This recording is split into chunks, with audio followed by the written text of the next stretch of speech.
What better thing to do on a day as wintry as this than talk about the boys of summer and a little bit of baseball talk? Sadly, this particular baseball talk also has, well, a cloudy side to it. I won't say dark side because it's not like Darth Vader is there, but Vladimir Guerrero Jr.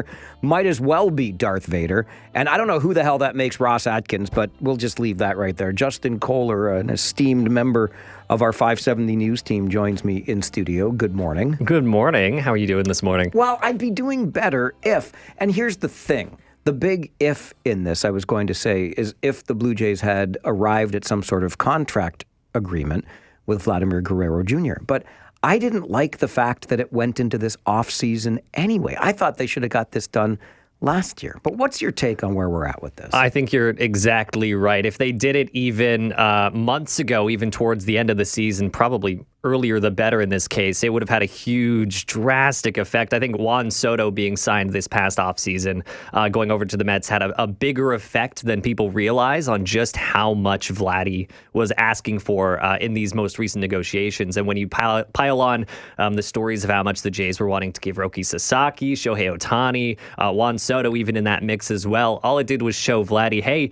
these guys are willing to fork out money, so why not just bump up my asking price? And I think if they had jumped on extending Vladdy earlier, it would be an entirely different discussion of what's happening right now. And possibly we could have a long-term contract for Vladimir Guerrero Jr.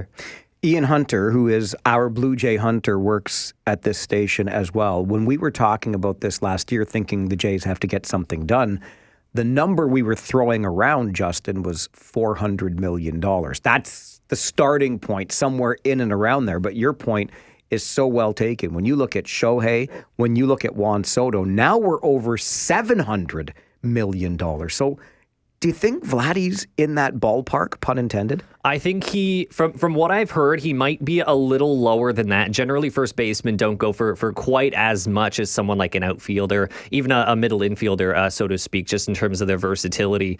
I read reports that I think David Ortiz, incredibly popular first baseman, DH for the Boston Red Sox, who's been in very close contact with Vladdy, gave possible reports of a possibly $585 million 13-year contract, which sounds about right in terms of what Vladdy would be asking for, a bit less than the going rate for an Ohtani or a Soto, but would definitely put him in the ballpark of the highest paid first baseman for the Jays, let alone for across Major League Baseball in total.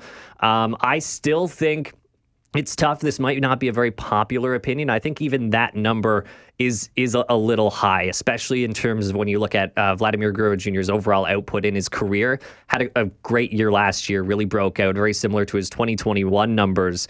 But when you look across the board, he has been very streaky, to say the least. So I almost understand the front office's headspace and being a bit hesitant in forking over that much cash.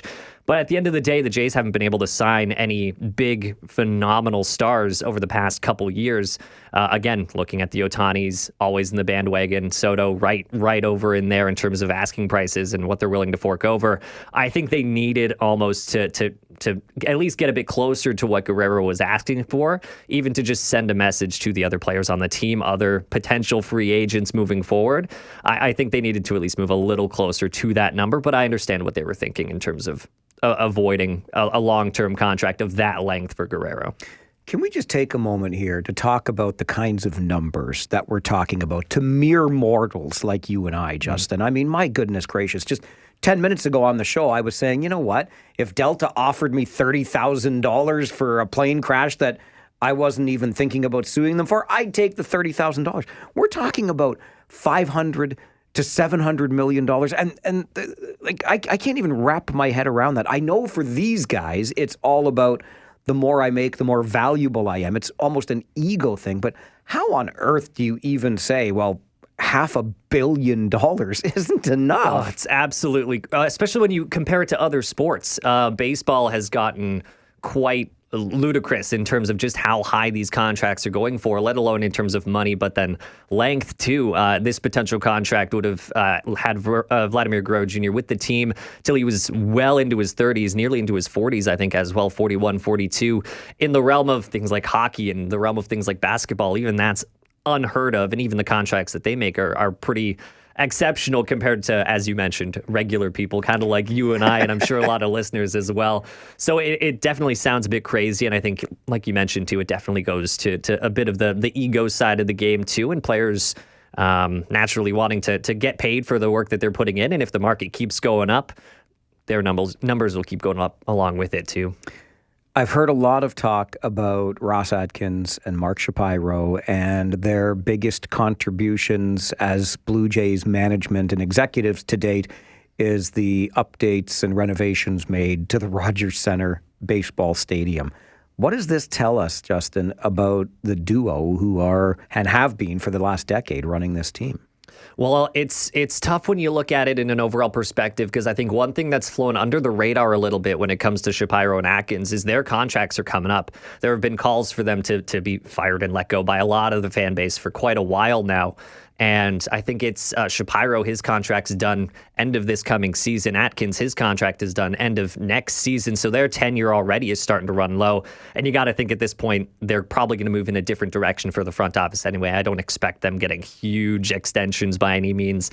But it shows a lot to the, I would say, lack of consistency that they've had throughout that time, really, since jumping on board, I think 2015, 2016, they've only really done 2 overall extensions, one of which I think was Randall Grichuk for a few years, and he's clearly not with the team anymore. I think the other one was with Bo Bichette, just to avoid arbitration, a short 3-year deal.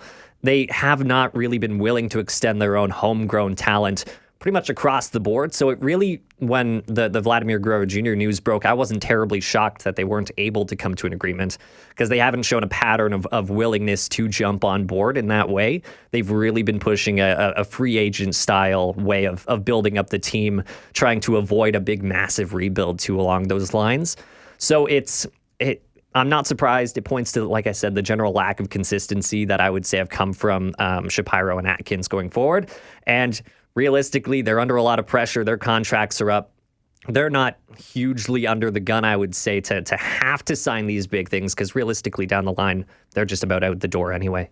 Okay, so here's the $500 million question for you, Justin. Now what?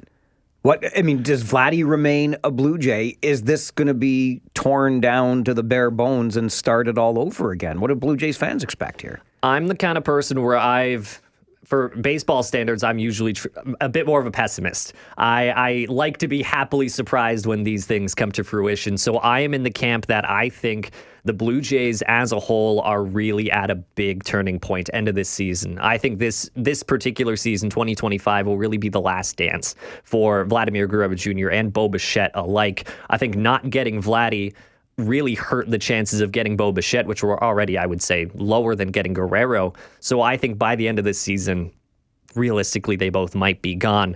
Now, at the end of the season, they do open up a lot of spending over the next 1-2 years, in particular when Springer's contract ends, I think, next year. So they do have a lot that they can do now that they won't be paying Vladimir Guerrero and possibly Bo Bichette. Because even through arbitration, I think Vladimir Guerrero Jr. was, I think, the 3rd highest arbitration value, just behind Soto and Ohtani in terms of average annual value. So they're going to have a lot on the books that they can do with. It's going to be the direction that they choose to go in. They've really leaned away from prospects. They've leaned towards, like I mentioned, kind of free agent signings. So I think the Blue Jays aren't bound for a big rebuild, but I think they're definitely in for a huge shift in who the major faces of the franchise will be going forward. And I think we'll more so see that towards the trade deadline and possibly a next free agency as well. Yeah, they better trade these guys. Can't let them walk for nothing at this point. Justin Koehler, thanks for stopping by, joining us for the chat. No problem. Happy to be here. We want to hear from you, too. Are you disappointed? Is it time to clean out the front office with the Toronto Blue Jays? Are you an optimist or a pessimist coming into the season with at least Vlad Guerrero Jr. for now? Your thoughts always welcome on the Mike Farwell Show. This is 570 News Radio and Rogers TV.